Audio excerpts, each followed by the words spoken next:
Ricardo, cuando fuiste a visitar a él, ¿te invitó a desayunar o algo por el estilo? Sí. Ahí él estaba en su cabaña, pero la cabaña es aparte, hay restaurantes adentro. Yo lo miré así muy exagerado, me quedé así como sorprendido, mirando su cuerpo. No, así mirándolo muy admirado, pero sí yo sabía que iba a estar en problemas. Nos presentaron, nos acercamos y me dijo, ¿quieres comer algo? En inglés, porque ahora entiendo lo que es inglés. Me dijo en inglés, ¿quieres comer algo? Y nos fuimos a un restaurante. Lo que él comía eran huevos rancheros. Para él lo famoso en México eran huevos rancheros, y pienso que hasta ahora sigue comiendo huevos rancheros. Ed, it seems like you were more like in a resort than a prison, but you were in charge of it. You were on top of the chain of command. Alex, do you remember having breakfast? And yeah, there was always. Could you explain having breakfast? I remember several times eating with Ed. I mean, anytime you would come see Anthony, or you would, if there was food around, it was a big deal. I mean, he would invite people, anybody. He was very hospitable like that. You know, people from. There was a guy who ran a store in Ingreso that he stayed friends with, who would come by now and then, and he'd be like, "Yeah, why don't you sit and eat?" Before you know it, you've got 50 people around this whole area being invited to take in part of the party. Then that's how he was. If he had it, then everybody had it. So over there in Mexico City, it's kind of a place where you want to tell them, don't show anybody you've got money, don't share anything with anybody, because they're going to try to take advantage. But he didn't care. He was always that way. So there was always this frenzy around him, because you had so many people. Everybody had something to do with him. He had family members. He had workers. I had two brother-in-laws inside. In fact, it got to the point where he's like, I'm more busy here. I'm so tired. He's like, I'm busier now in here than I was outside, because I got the 3 families to support. I'm running this business. I'm trying to get out of here, but I'm training. We got the football game coming up. He's like, I'm taking care of more people in here than I ever was outside. So he took on a lot. He bit off a big chunk of that place, and it kept all the appearances up. And we were all riding along saying, I don't know how this is happening or how long it's going to last, but let's just watch each other's backs, because, good God, he was in the spotlight. So that was the thing. I mean, and he was a big guy in there. Alex, he's a 6'5", 265-pound guy. But, we watched each other. Yeah, we did. We had to. Everybody. I mean, Gregorio Epifanio too. Tell him it was a tight group, because no matter what, he didn't. It may sound like a resort. We'll let the plane pass. Yeah. Tell them about when they're coming to get you. Tell them about the gym. How they. Oh yeah, there you go. That's it.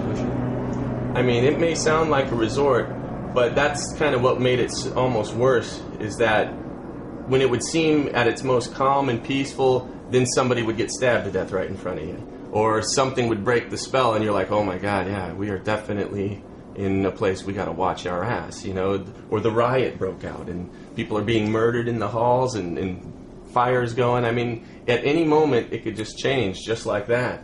And same with me. One day, he's down at the visit.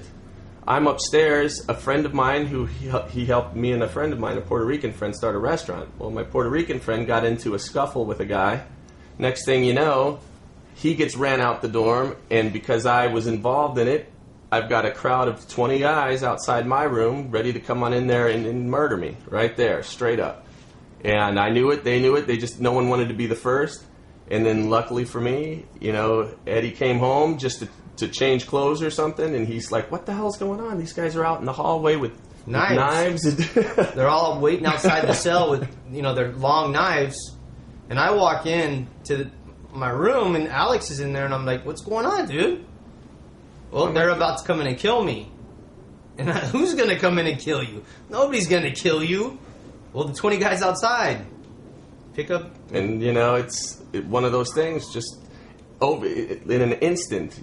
And that was what I always was trying to tell them. Things can change. They were my friends, 2 hours ago, but now they all want to kill me just because, I'm a foreigner.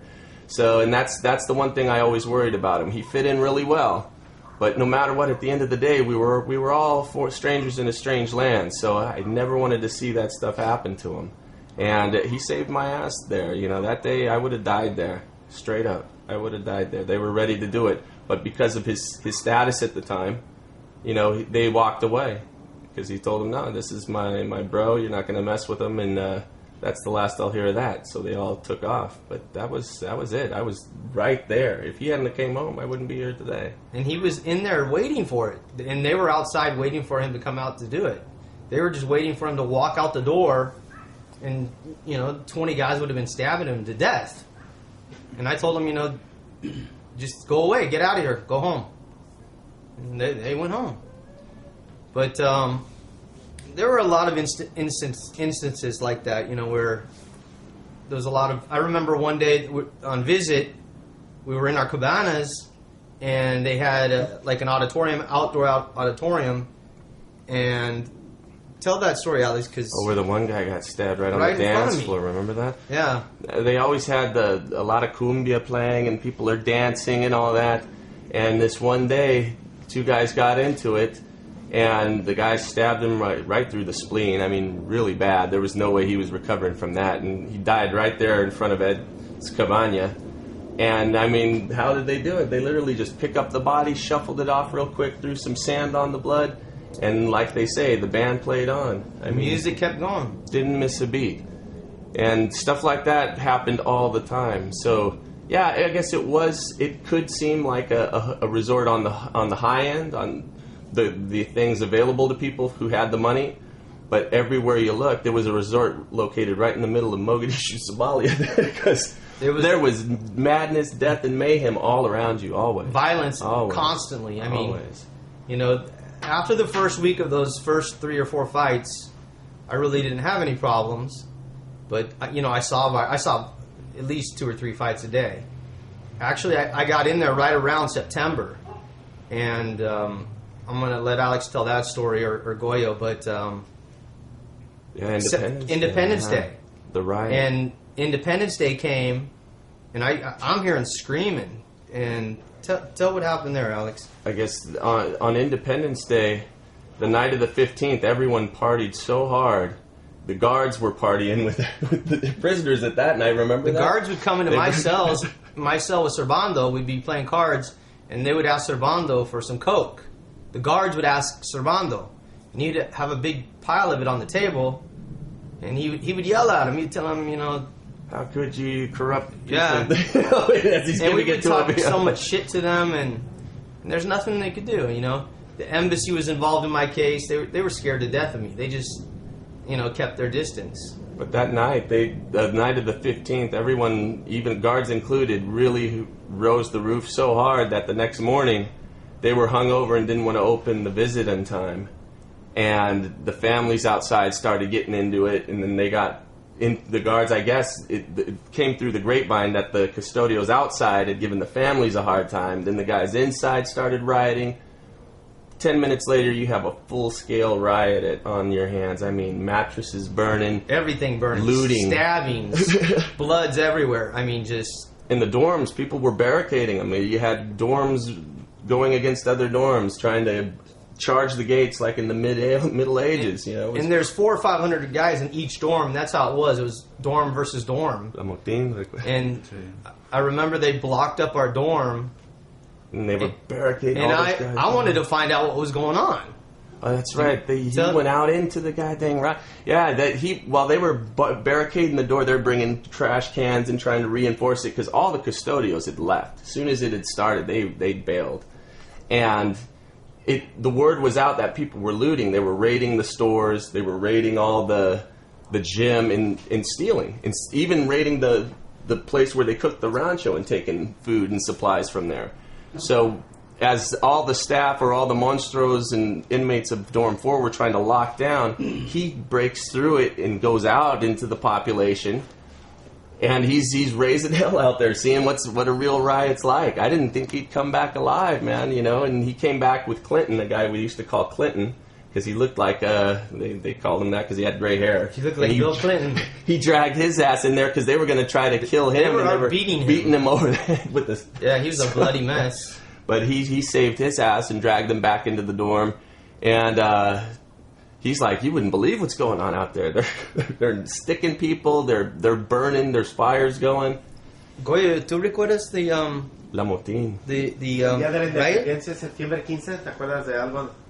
¿De un motín? Sí, el 15 de septiembre. El 15 de septiembre. Día de la independencia. Ya. Hubo un motín. ¿Qué recuerdas? Del 15 de septiembre allá en México se festeja el Día de la Independencia.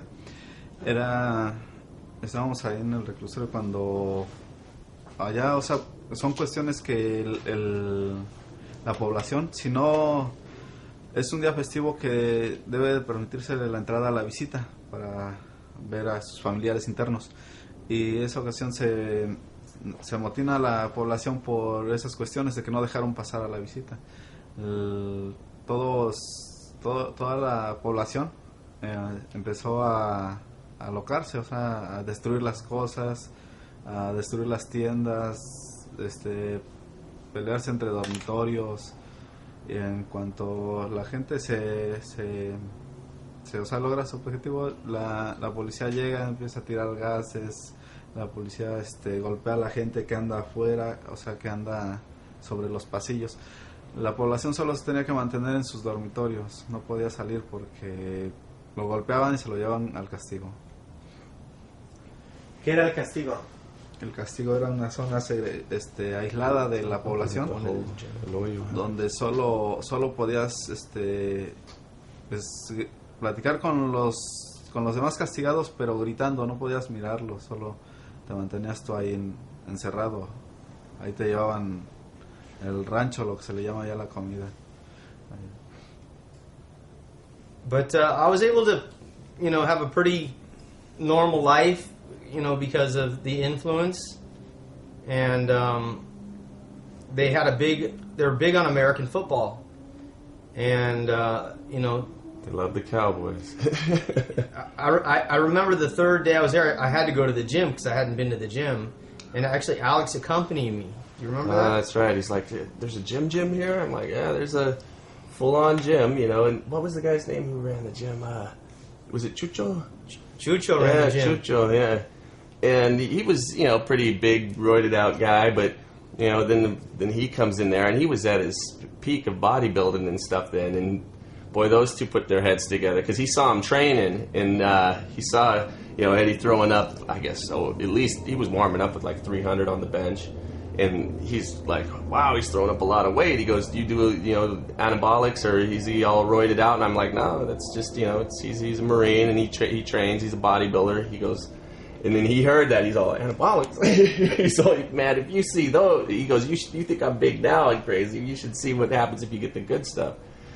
And then Ed began a real serious training program in there where he was working out every day, diet, because you could get all the stuff. So he was eating the right stuff, proteins, he was doing everything by the book. And then on top of it, he started putting together the football team. And he got those skinny little soccer players, because we needed an offensive line and a defensive line. He got them on the juice, started training them every day. They're hitting, within 2 months, these guys had calves and thighs that were like, boom. I mean, we had a team, and before we you had know a good quarterback that you couldn't catch. He could scramble. He was a soccer player, so they had wind. At least they had that. They would run forever. They never got tired. And then he just taught them how to hit. I would play running back and middle linebacker, and I was 215 pounds at the time. I was hard, mean. So everyone was so impressed that it got worked out that they started putting together exhibition games with the university right out there in town. They would bring them in to play our team, and we took it to them. Do you remember that, Gregorio? The colleges would come in and play us football? ¿Te acuerdas cuando jugaban fútbol americano? Sí, allá el juego el fútbol americano se practicaba diario. Diario tenían prácticas de fútbol americano. En días de visita era cuando se efectuaban los partidos de fútbol americano. Iba otro equipo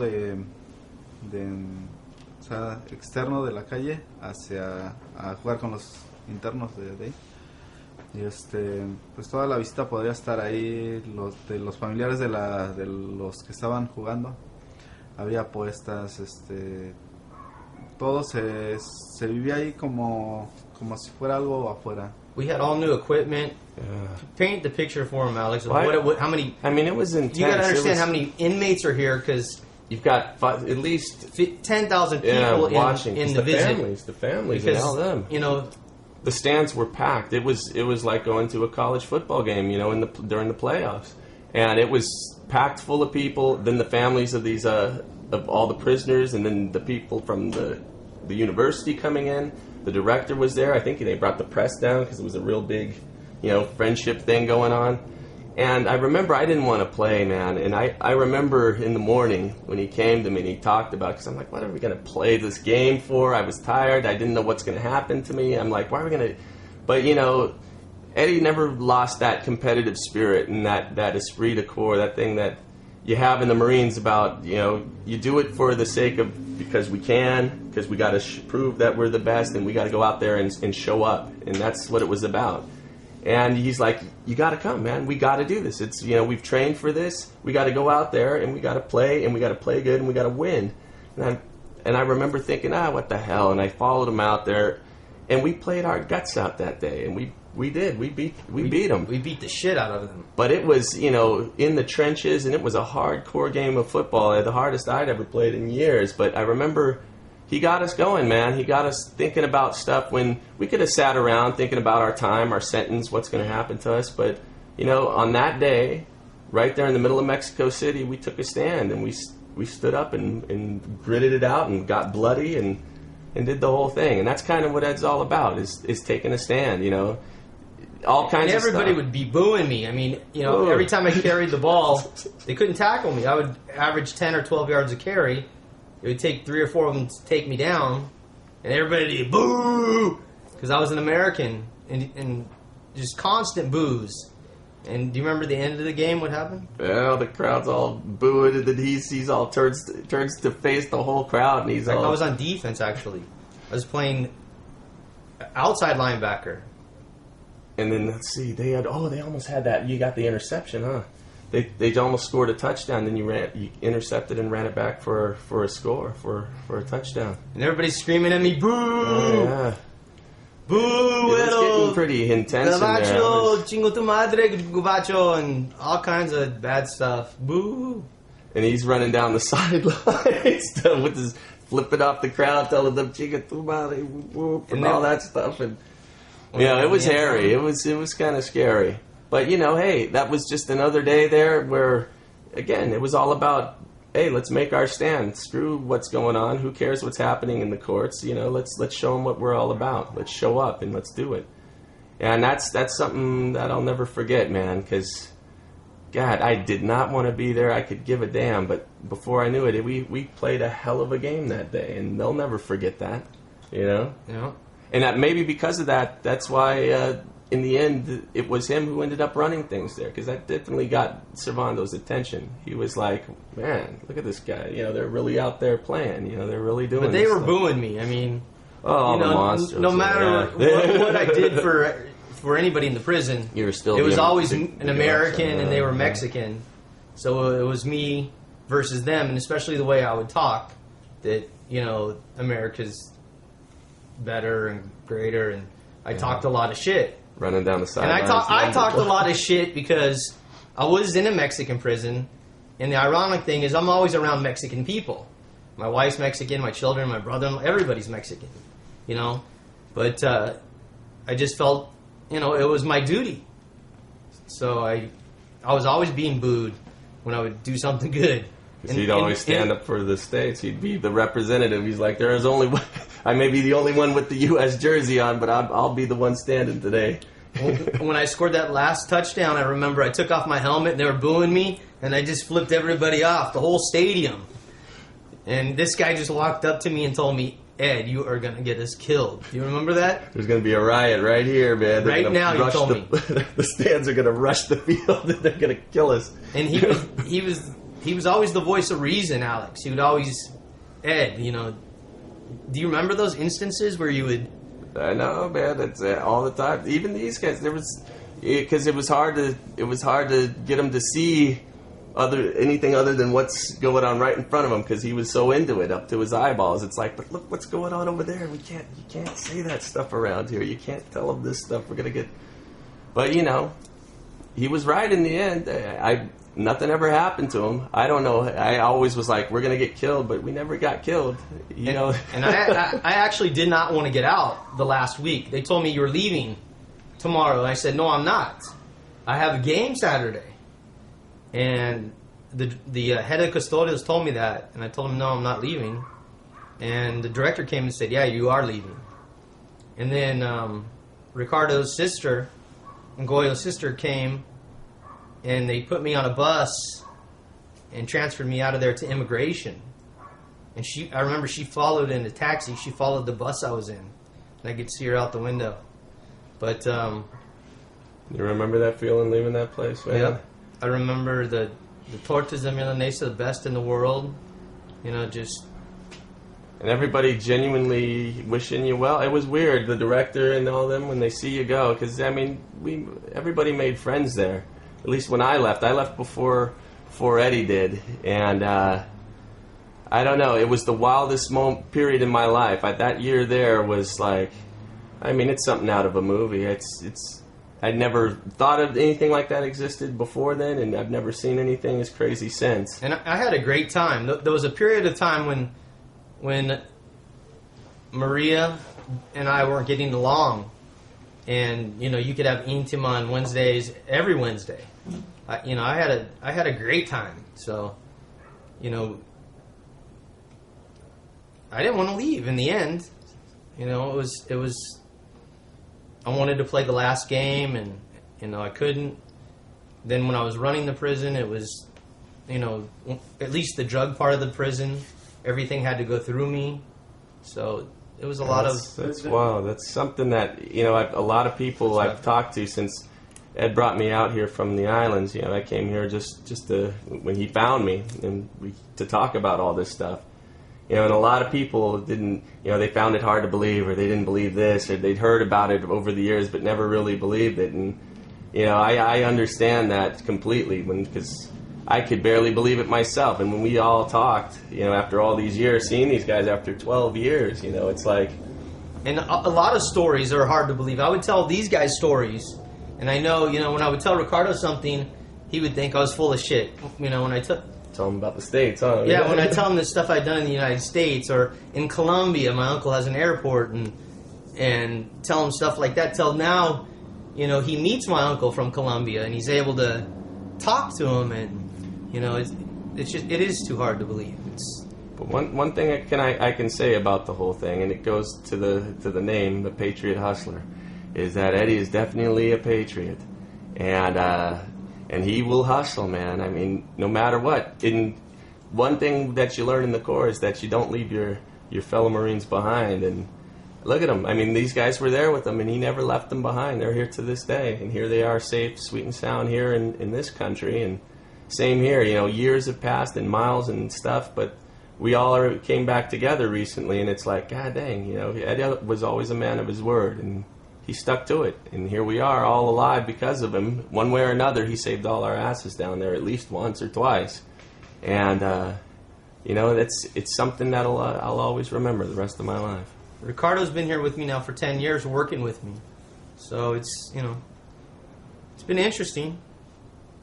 Yeah, and all the dirty work, he has the monstros do that stuff nowadays. Yeah. Let's close on that with the monstros. But going back to the game, it's very hard to imagine the whole process. What about the uniforms, the sneakers, everything? Who provided all that stuff? In respect to the football game, I know it sounds wild, but the best way to describe it was like, it was like the longest yard, man. We had everything. They made sure we had the brand new stuff from the sporting goods stores. So pads, helmets. Servando actually bought that stuff. Yeah. We had brand new helmets, bike helmets. Everything we needed to hit and have a full football team. I remember after the game, we went into the auditorium, and we sat down with these college players and we exchanged shirts. Right. I had a Long Beach Gold's gym shirt because we had to wear beige. All the inmates had beige, and we exchanged shirts. He gave me his jersey, and I gave him my beige Long Beach Gold's gym shirt. But I remember exchanging my Long Beach Gold's gym for his jersey in the auditorium. Ah, that's right. I remember those meetings too. Yeah, I remember that really clear, like it was yesterday. I remember scoring that touchdown and then booing me, and and all the work that went into it. I mean, playbooks. Remember we had practice, defense, offense. I mean, they had it all. They made sure that it went the full nine. That it was going to be a serious American football game all the way. Nothing was going to be held back. What was the name of your team? Oh God. Well, it's you know how it is there. They love to put nicknames on stuff in Mexico City, and in the end zone they painted with the chalk. They made a violin. I never understood that. So they called it the Reclusorio Violines. So it's like, but that sounds funny in Spanish. This kind of